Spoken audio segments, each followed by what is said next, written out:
When I started being bothered by what the evangelical movement called worship, it was mostly that it seemed to be, in a lot of contexts, very self-absorbed.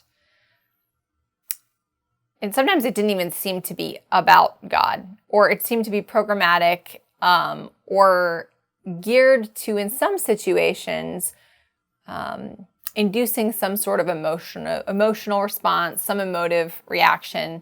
Not always, not that that's not always a positive, but even the concept of what worship was seemed limited.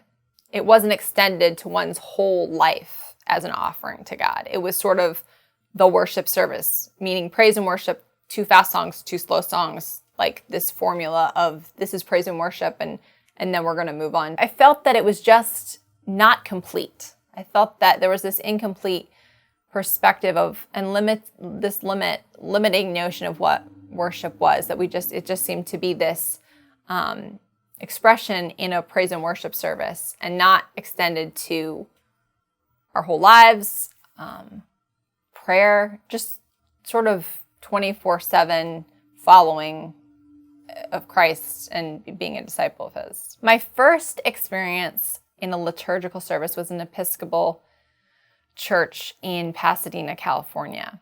And the church was beautiful in and of itself, so the architecture certainly helped.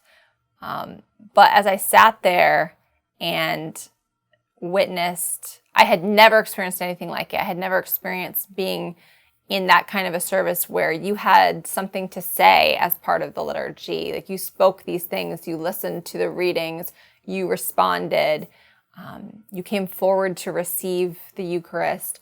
All the liturgical elements of worship demonstrated something physically, that these physical behaviors were actually acting out who we wanted to become, like the people that we were made to be, the worshipers of God. The beauty of it, the embodied nature of it, all captured my imagination and my heart at once. And I realized this is that complete picture of worship that I have been looking for.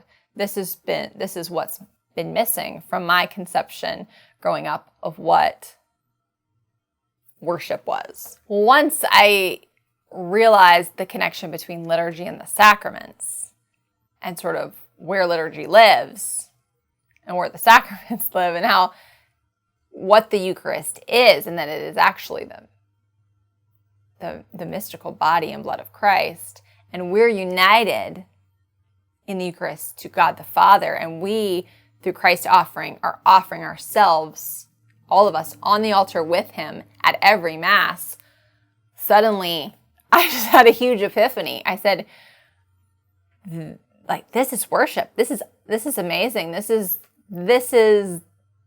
I'm basically participating in and witnessing the story of salvation history every time I go to Mass. And I'm participating in this constant act of worship and prayer to the Father through Christ, the Son, and the Holy Spirit is within me. And